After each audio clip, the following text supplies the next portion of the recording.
What's up, guys? Jason up in New Age Revolution down here in the cave for another thrilling episode of Whatever Happened To. This is quickly becoming my favorite just come down here and improv segment with you guys. The other shows, take some planning and thought and all that, but the Whatever Happened To is usually around midday. I get an idea for a show, and then I just come down here and I don't work off any notes. The idea just is in my head, and then everything I'm about to say to you just flows. So no prep, just talk, and that's kind of the way I prefer it. So tonight's episode is Whatever Happened to Toys R Us. Very simple. Whatever happened to the world's greatest toy store where a kid can be a kid? We're going to talk about that. And the last couple of episodes have according to feedback, have been really producing some emotions for some people. And that's kind of what this series is going to be about. The Whatever Happened To series might have some fun episodes, but many are going to talk about, what we don't have anymore, what we miss. Toys R Us is certainly one of them. So come on back for Whatever Happened to Toys R Us.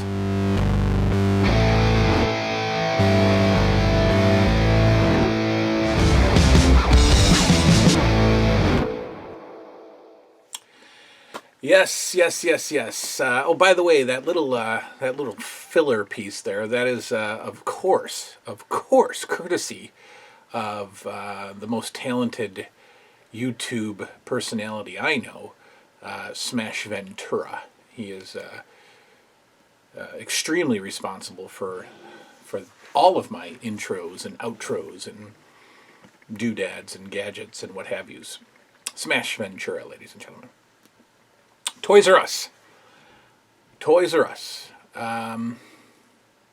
Wow, what can't be said about Toys R Us? Probably, I've never been to Disneyland. We're planning that. I never went. I'd like my kids to see it. I never went to Disneyland. I never did any big amusement parks. I'm trying to think of what else would be the greatest place on earth for a kid, other than Toys R Us. I mean, what else compares? Like I said, I've never been to Disneyland. I don't know. Is Disneyland, the best place on earth for a kid? I don't think so. I would say no. So Toys R Us, in my opinion, was the best place on earth for a kid to hang out, especially in the 80s. Overwhelmingly, especially in the 80s. And my goodness, man, oh man. I mean, my Toys R Us. So we had two in Rochester.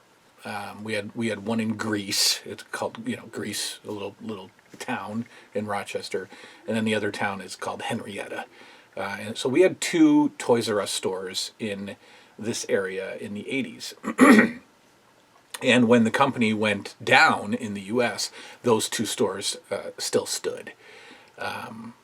But the Greece store was always closest to me, where I lived, and it ushered in two major toy interests. It was, so obviously the LJN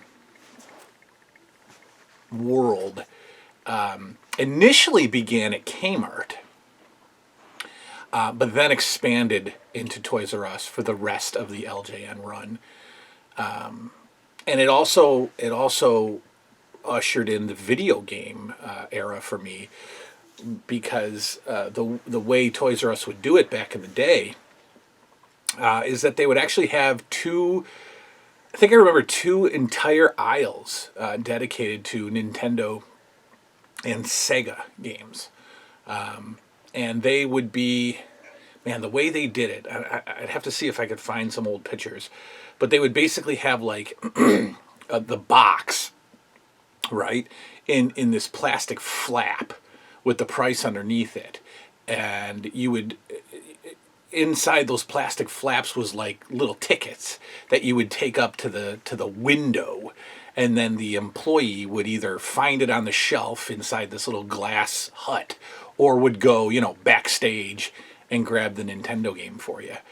So you weren't just pulling them off the shelf. You pulled the ticket off the shelf, and you pretty much decided the game you want by looking at the box, by looking at the empty box, and deciding if that was going to be the one you wanted or not.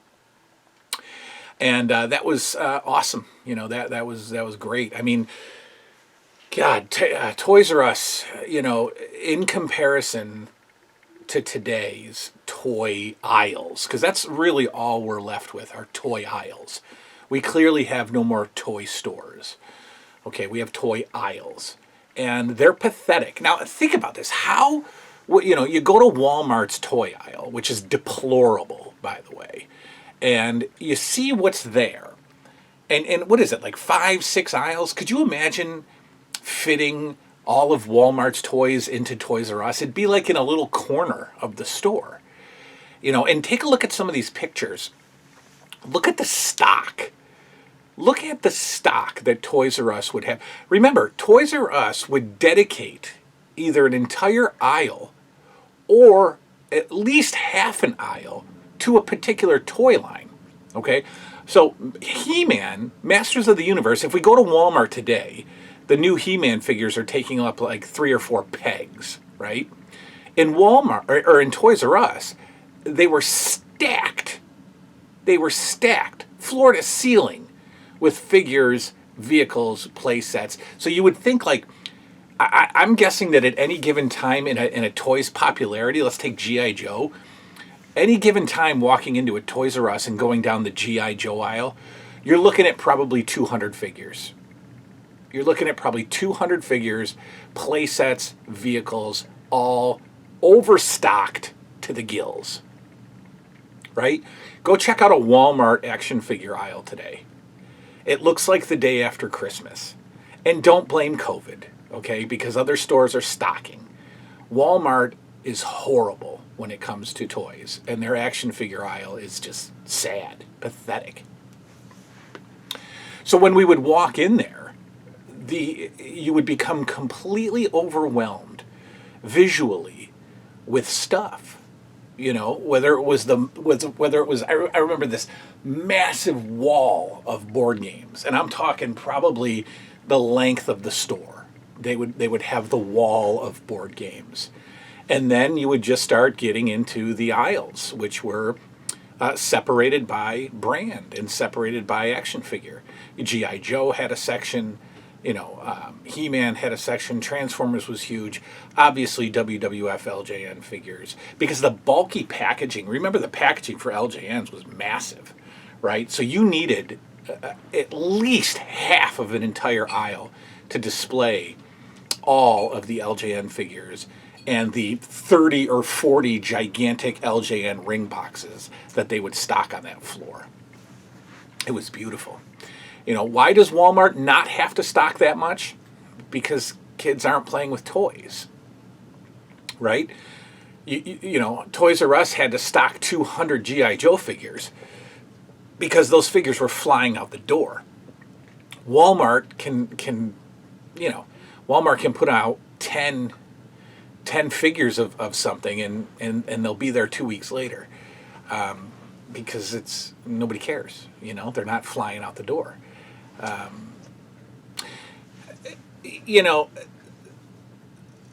So many fond memories. Before I talk about the pain of it not being here anymore, so many fond memories. So many good things happened at Toys R Us. The year after LJN ended, I didn't know what I was going to do because wrestling figures, they were gone, right? And the internet wasn't telling me that Hasbro had just signed a new deal with the WWF.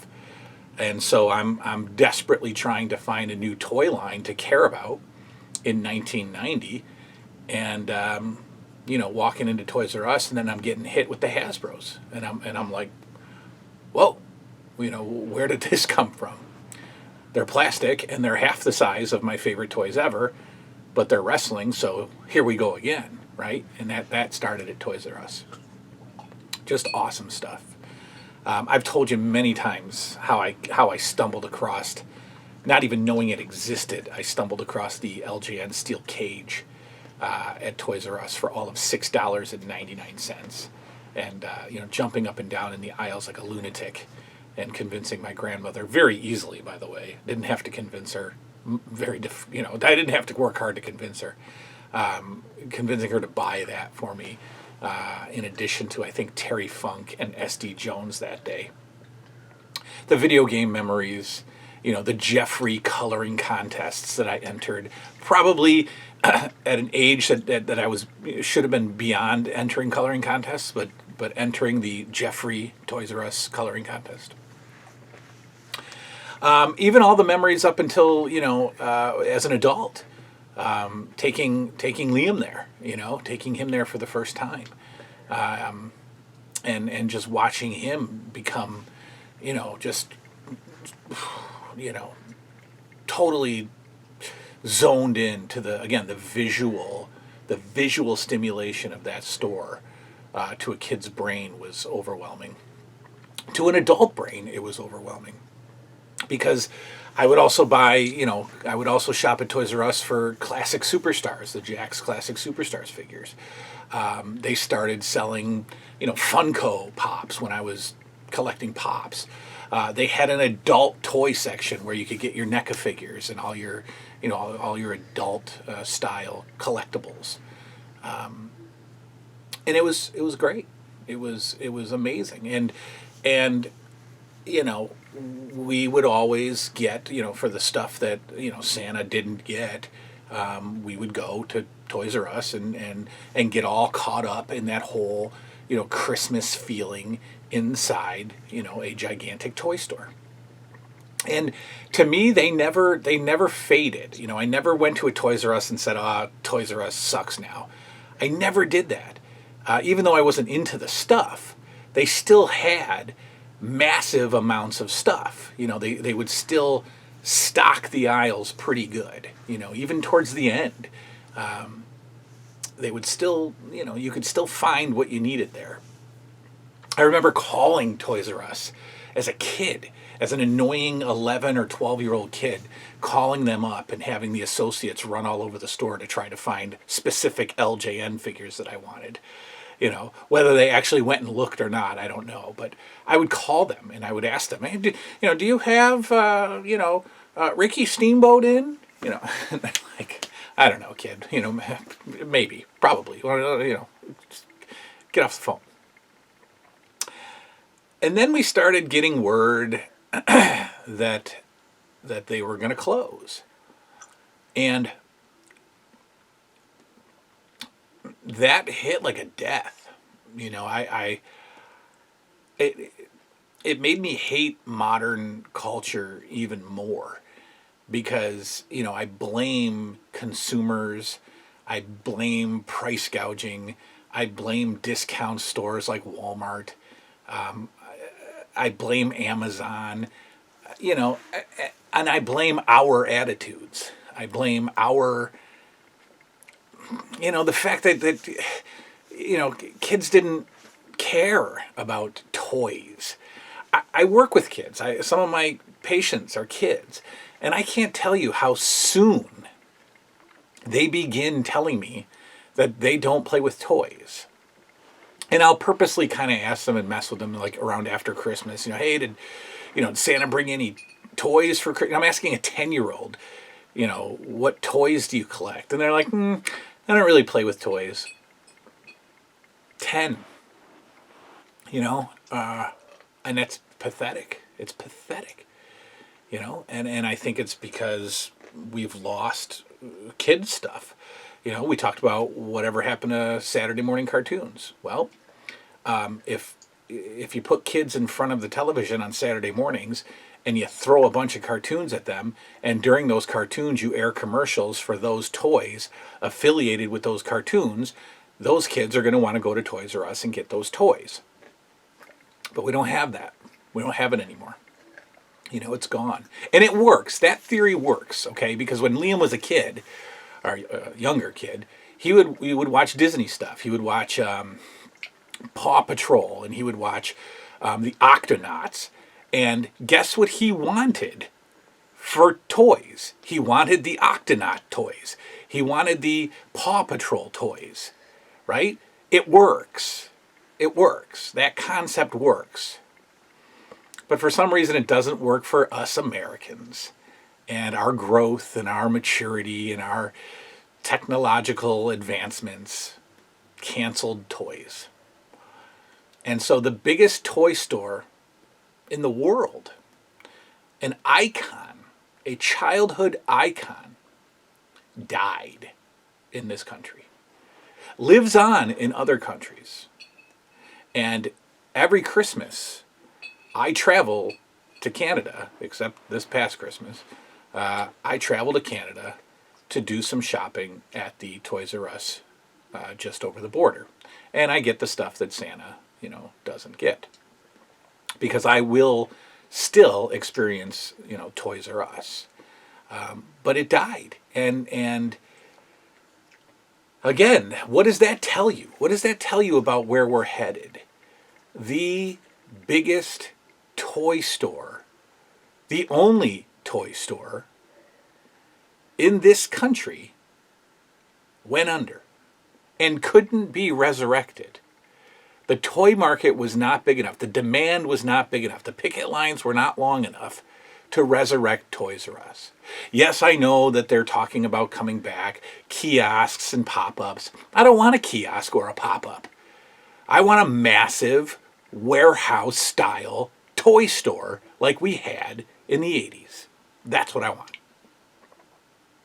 But you can't fill that thing with garbage toys. You got to have some good toys. We got to have some good cartoons. We got to have reasons for kids to care about toys. And I don't think we do. And I don't think we're going to. Going forward, I think it's a dead concept. Which is going to change Christmases and the whole domino effect, everything. It's just depressing. So Liam and I went to our Toys R Us when it was closing, and we walked around and we got some stuff, and I bought a couple of wall hangings and signs and stuff like that. So I do have a piece of Toys R Us. It's in my garage. It's a massive shade. It's a huge Toys R Us shade that would hang from the ceiling at Toys R Us. It's massive, huge. So come here. Come talk to these guys. I took you to Toys R Us a bunch of times when you were a kid. What are some of your memories of that big old toy store? Do you remember buying stuff there? Yes. What? I remember buying a Bebop and Rocksteady. Bebop and Rocksteady. From the newer Turtles, from Out of the Shadows. I remember buying those ones and playing with them while I was eating spaghetti and meatballs. What? Yeah, at the dinner table, I remember playing with them. The day we got them? Yeah. Okay. And we were having spaghetti and meatballs. And you were playing with the Bebop and Rocksteady. Yeah. So we got you Out of the Shadows. Remember when we bought you the motorcycle? The Out of the Shadows motorcycle? Yeah. Bebop and Rocksteady? Yeah. What else do you remember about the store? Anything? Video games. Yeah? You remember the video game section? Okay. I also remember when you went there when it was closing and there was nothing there, and you got me that little little plushie thing. Yeah. I got you a plushie because that's all that was left.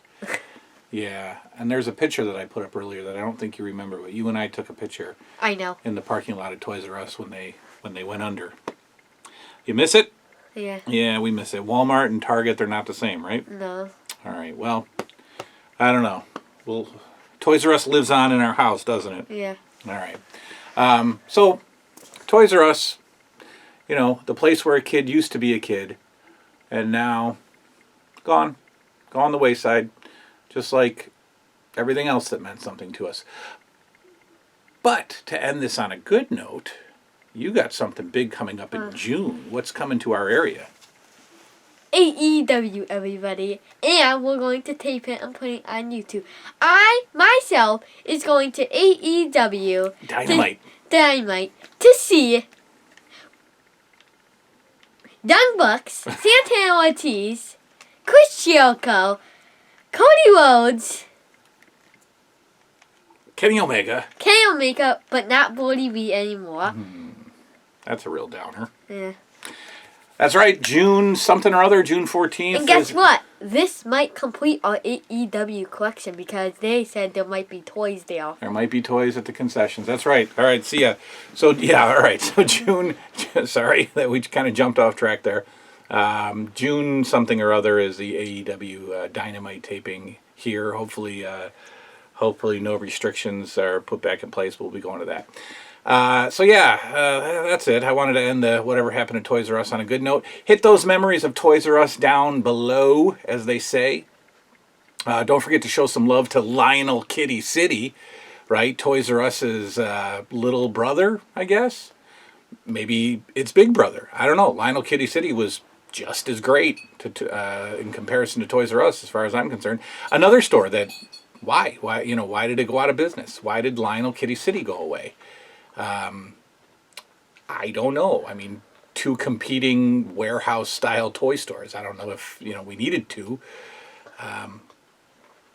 But anyway, it's gone. And, toys are coming. Toys are coming from Amazon. Toys are coming from Target. Toys are coming from Ringside Collectibles. I guess that's the wave of the future. But man, oh man, would I give to be able to walk back into an 80s Toys R Us and just become hypnotized